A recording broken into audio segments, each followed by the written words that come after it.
네, 안녕하세요. 여러분들의 구독과 좋아요로 이 채널이 유지되고 있습니다. 네, 영상 속도는 1.5배를 추천드리는 바이고요. 네, 이번에도 어떠한 소식이 나왔는지 같이 한번 내용을 보도록 하겠습니다.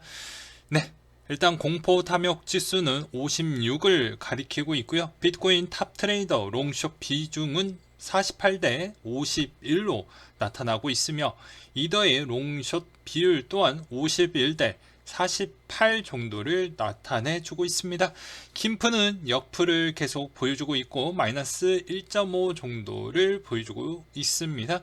비트코인 도미넌스 추이는 42.7에서 43을 왔다 갔다 하고 있는 실정이고요. 미결제 약정 추이를 보게 되면 최근에 12시간 기준으로는 조금 하락을 보여주고 있는 실정이라고 보시면 될 것 같습니다. 네, 그 다음으로 바이든의 대통령 5조 8천억 달러 규모의 23년도 회계 연도 예산안이 공개가 나왔는데요. 뒤에 가서 한 번 더 설명을 드리기도 하겠지만 이번에 암호화폐에 따른 이야기도 잠깐 다루어져 있기 때문에 이 점도 참고하셨으면 좋겠습니다. 세부적으로 1억 달러 이상의 고소득자에게 20% 소득세를 부과하는 내용인데 여기서 이슈가 되는 건 저번 시간에도 말씀드렸다시피 이제 미실현 이익을 포함한다.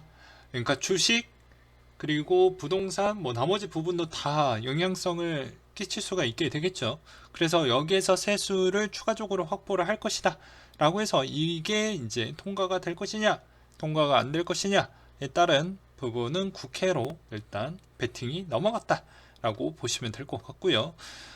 IMF가 추가 경정 예산 효과에 힘입어서 한국 경제 성장률이 3%를 보일 것 같다 라는 내용도 있기도 했습니다.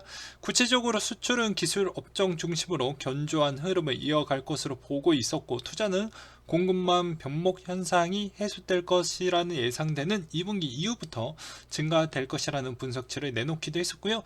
특히 가계부채 부동산 정책 관련해서는 LTV 강화와 개인별 총부채 원리금 상환 비율, DSR을 적용 등 정부의 거시 건정성 조치에 대한 높이 평가하며 더욱 강화해야 한다라는 또 제언도 나오기도 했습니다. 최근에 부동산 정책 관련된 국토부 장관이 또 부동산 학과 모 교수님이 또 되면서 과거에 유튜브가 엄청 많이 또 찍으셨던 분이시죠. 그래서 그분이 어떠한 이야기가 할지 대충 감이 오긴 하지만 뭐 부동산 부분은 그렇게 크게 어 이제 어떻게 보면 좀 자극을 많이 주지 않으면서 최대한 좋게 좋게 흘러가지 않겠냐라고 저는 생각이 듭니다. 왜냐면 그분에 따른 의중과 그리고 그분의 목소리와 그분의 자료 데이터 기반에 따른 그런 주장들을 보았을 때는 그렇게 크게 문제되진 않을 것 같거든요. 그 다음으로 달러 인덱스 추이는 99.09를 기록을 했다고 하는데요. 미 국채 10년물 금리가 상승 기조를 유지하고 있는 가운데 BOJ 통화 완화 정책 고수로 엔화 대비 달러화 강세를 시현을 했다라는 것과 그 다음으로 금 가격 추이는 온스당 1939달러 선에 마감을 보여주었다고 합니다. 달러와 강세 기조가 지속되는 가운데 러시아 우크라이나 협상 예정이 휴전 기대감으로 위험자산 선호 심리가 강화된 영향으로 하락을 보여주었다는 것과 유가는 배럴당 105달러 선에 마감을 보여주었다고 합니다.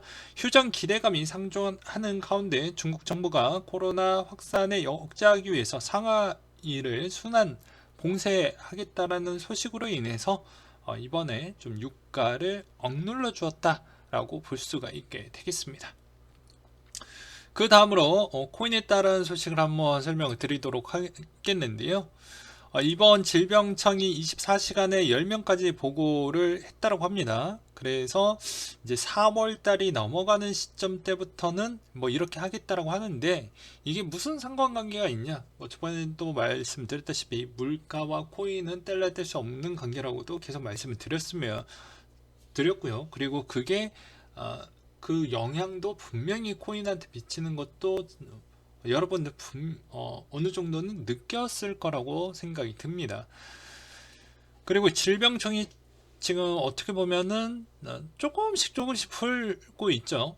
이 말의 의미는 한국인의 특징을 정확하게 간파하고 조금씩 풀어주고 있다라는 것입니다. 한 방에 풀면 엄청나게 또 확진자가 갭으로 나올 것으로 보여지기 때문에 그러면 또 어떻게 보면 보건복지부 장관이 또 책임을 또 받아야 되지 않겠냐, 뭐 사퇴를 해야 되지 않겠냐, 뭐 이런 이야기가 나오겠죠. 그리고 우크라이나 장기전 식량량 고유가로 전 세계 서민들 생활고가 있다. 아무래도 뭐 하반기 때까지는 이어질 것으로 저는 보고 있는 실정입니다. 그리고 바이든 대통령 세금 개정으로 내년 50억 달러 세수 증가 부분인데, 이제 여기에서 코인 부분만 따로 떼가지고 보게 되면 디지털 자산 시가 평가에 적용을 하고, 해외 디지털 자산 계정을 보유자, 납세자 보고 의무화, 그리고 금융기관과 가상자산 중개업자 정보 보고 등이 포함이 되어가고 있다. 이번 자산 규정 개정은 미국 인프라법 승인으로 가상자산 금융자산으로 인정이 됐고, 가상자산 세금 관련 보고 의무가 강화되면서 나온 것이며, 미 재무부는 시가평가 적용은 활발하게 거래되는 자산과 파생상품에 적용될 예정이라고 보면 된다. 시가평가가 적용되는 가상자산 매입가가 아닌 시가로 처리가 되는데, 만일 과거에 내가 비트코인을 4만 달러에 매입을 했는데 현재 5만 달러 가격이 오른다면 매입가가 아닌 시가 5만 달러로 계산을 해서 세금을 내야 한다라는 의미로 보여진다. 그래서 이게 시행령이 22년도 12월 31일 이후 과세 연도를 적용을 시키겠다라고 나와져 있습니다. 그리고 10년 만에 6% 주담대 금리가 연내 7%대까지 올라갈 것 같다 라고 나와주고 있는데요. 뭐 아무래도 그만큼 신용대출에 따른 금리도 생각보다 많이 올라갈 것으로 보여지기 때문에 코인의 시드 부분에 따른 영향성이 좀 클 것으로 보여지고요. 그 다음으로 CME 그룹 마이크로 사이즈 비트코인 이더 옵션 출시를 발표하겠다. 3월 28일 기준으로 세계 최고 파생상품 시장의 CME 그룹에서 마이크로 비트코인과 마이크로 이더리움 선물에 대한 옵션을 시작을 하기로 했습니다 라고 나와져 있죠. 그리고 넷마블 정기주총 개최해서 올해 블록체인 신작을 선보일 것이다 라는 이야기가 또 나와주기도 했습니다. 그리고 IMM 인베스트에서 업비트에 200억을 베팅을 했다 라고 나와줌으로써 그만큼 여러분들도 어느 정도 여윳돈이 있다라고 하면 뭐 장외 주식이나 그 다음에 뭐 기타 NFT 거래소 투자나 이런 쪽으로도 해보는 것도 나쁘지 않는다라고요 말씀을 드렸습니다. 물론 위험도는 상당히 높겠죠. 그 다음에 50대 코인 투자법 고수익 고위험, 비트코인은 조금이고 자코인은 많이 라는 내용이 나와져 있는데요. 전체 세대 부분을 보게 되면 20대, 30대, 40대, 50대, 60대인데 분포도가 20, 23, 21, 10, 26으로 되어져 있죠. 그리고 전체 세대 대비로 보게 되면 시초 30위권의 매수 비중이 나와져 있는데 20대에 28.5, 30대 24.3, 40대 23.4, 50대 26.1, 60대 19로 나와져 있습니다. 이 데이터는 빗썸 기준으로 21년도 12월부터 22년도 2월까지에 따른 데이터로 보시면 될 것 같은데요. 자, 60대 이상은 매수의 26.5%를 비트코인과 이더리움에 집중하는 성향을 보여주었고 60대 이어 30대가 그리고 40대가 그리고 20대 순으로 안정적인 흐름을 보이는 비트코인 이더리움 투자가 많았다. 그리고 이들 상품 투자 비중이 낮았던 부분은 50대 투자자가 다른 코인 투자를 통해 고수익을 노리는 공격적인 투자 패턴을 보인다라고 생각이 들었다. 50대의 전체 시가총액 30위 아래 구매 비중도 20대 이어 두 번째를 기록했다라는 점이 좀 눈에 들어오기도 했었죠.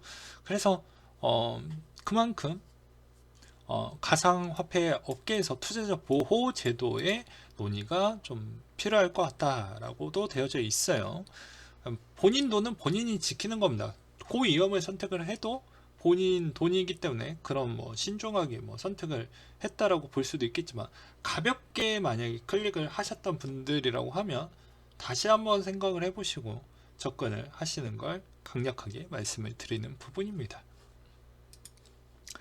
그 다음으로 테조스가 상승 가능한 세 가지 이유라고 해서 한번 보도록 하겠는데요. 원오브 비트코인 대형 음반사 워너뮤직 파트너십 부분이 있었고, 맨체스터 유나이티드 테조스와 연간 2천만 파운드 규모의 스폰서십에 따른 체결도 있었죠. 그리고 테조스 e스포츠 팀 바이탈리티와 파트너십을 맺었다라는 내용이 있었고, 그 다음으로 NFT에 따른 부분도 좀 보여주고 있습니다.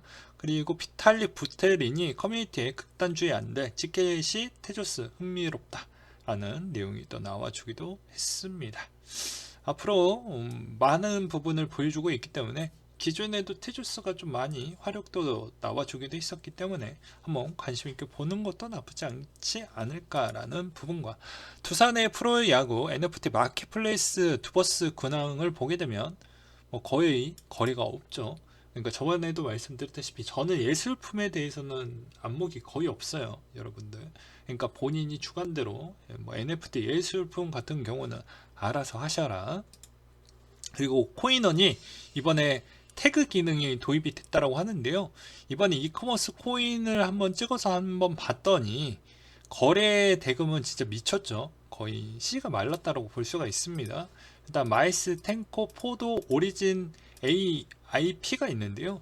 보게 되면 거의 다 쇼핑 서비스, 코인 결제 이런 부분이기 때문에 저는 이런 부류는 좀 피하면서 하는 게 낫지 않겠냐라고 저는 설명을 드리고 싶습니다. 그리고 테라 추정된 비트코인 지갑이 비트코인 수익률 14%에 달했다. 수익구만 약 2천억 원 규모를 보여주고 있다. 그러니까 절묘한 타이밍에 산 건 맞아요. 유턴되는 시점을 맞춰가지고 산 건 맞는 것 같습니다. 그래서 지금도 수익이 좀 많이 났다라고 하고, 저도 지금은 수익권이 거의 유사한 수익률이 나오고 있죠. 아직은 현재까지는 그러하고요. 그 다음으로 코인원 거래 수수료 현금 영수증 발급을 해주겠다. 너무 늦지 않을까요? 그러니까 업비트는 이미 다 끝내놓고 벌써 올해 연말정산부터 적용이 됐던 걸 제가 영상화 시켜가지고 보여드리기도 했는데, 이게 과연 투자자들에 대한 챙겨준다라고 맨날 립 서비스만 해주는데 그게 진짜 정신을 못 차렸다라고 볼 수가 있는 것이죠. 그래서 빗썸하고 코인원은 저는 더 열심히 해야 된다라는 그런 이야기를 좀 드리고 싶습니다. 그리고 요새 가장 화제를 몰고 있는 부분이죠. 윌 스미스 따기밈 부분인데요. 이게 이제 바이낸스 CEO가 이걸 인용을 해서 비트코인 5만 달러 밑으로 팔면 싸다구를 좀 맞아야 되지 않겠냐 라는 그런 내용이 나와 주기도 있습니다. 그래서 보면은 이런 형태로 해가지고 베어마켓에 싸다구를 날려버리는 부분인데요. 되게 그렇죠. 그래서 여러분들도 만약에 바이낸스 CEO한테 뺨때기 안 맞으려면 5만 달러 밑에서는 팔면 안 될 것 같습니다. 예. 그 다음에 인스타그램이 NFT 마켓을 열게 되면 연 9조 수익이 예상이 된다 라고 되어져 있는데요. 이거는 어떻게 계산을 했기 때문에 9조 원이 나오는지는 저도 잘 모르겠습니다. 아무튼 그렇다라고 합니다. 그래서 그런 내용들이 좀 눈에 들어왔었고요. 세계금협회가 런던 금시장협회와 블록체인 기반의 금 거래 기록의 기록 시스템을 개발을 했다라는 내용이 또 나와 줌으로써 그만큼 이제 금에 대한 세탁도 더 어려워지는 거죠. 여기에 따른 해당 코드 부분이 또 그것을 연동시켜 가지고 관리를 하겠다라는 것이기 때문에 정말 쉽지 않을 것으로 보여집니다. 그 다음으로 한국 기업 관련 코인이라고 해가지고 여러 가지가 있죠. 이거는 한동안 멈추셔서 좀 보시길 권해드리겠습니다. 너무 많기 때문이죠. 그래서 한번 보셨으면 좋겠고, 그리고 비트코인 상승으로 비덴트는 2만원 돌파했고요. 비상장 두나무 주가는 40만원대를 유지를 해주었다라고 합니다. 그리고 장기 보유자 축적 상태는 여전히 최고점을 보여주고 있다라는 내용도 있었고요. 러시아 우크라이나 분쟁 이후 1000에서 10,000개 비트코인을 보유한 비트코인 주소수가 8.3% 증가했다라는 내용과 그리고 채굴자 움직임을 감지했다라고 해서 그냥 이 내용은 참고하시라고 그냥 설명을 드리는 부분입니다. 채굴자들이 거래소 입금은 매도 압력의 상승을 시키지만 그들이 매도하기 시작하는 순간은 강세의 장을 초입을 할 수가 있다. 이 말의 의미는 무엇이냐면 반등을 했었을 때 얘네들이 팔지 내려갈 때 팔지 않는다라는 그런 이야기인 거예요. 그래서 이런 부분으로 운영비를 충당을 해서 이렇게 좀 팔더라. 그래서 올라가는 시점에 좀 팔아서 좀 고정비를 더욱더 좀 절감시키려고 하는 부분이 없지 않아 있겠죠. 근데 데이터의 오류 가능성도 있다고 하니까 그냥 이렇게도 해석을 하는구나 라는 측면으로 보시길 바라겠습니다. 오늘 내용 이렇게 한번 준비를 해 보았고요. 최근에 알트코인의 특정 코인들의 이슈와 또 그런 소식들이 되게 많이 있습니다. 그래서 그런 것을 좀 잘 선별해 놓고 투자를 잠깐 해보는 것도 괜찮지 않을까 싶어요. 그래서 거기에서 또 나온 수익 가지고 또 기존에 항상 이야기를 했던 대로 연령대별로 코인을 갖고 있는 거 비트코인, 이더리움 부분이 좀 매우 적다라고 하니까 그런 부분도 수익률은 좀 재미는 없겠지만 그래도 웬만하면 들고 계셔라. 나중에 그것보다 더 좋은 건 없다 라고 제가 항상 말씀을 드리기도 하죠. 왜냐면 지금 비싸 하지만 나중에 가면 더 못 사요. 그런 이야기도 있거든요. 그 점을 꼭 잊지 마셨으면 좋겠습니다. 네, 이상으로 마치도록 할게요.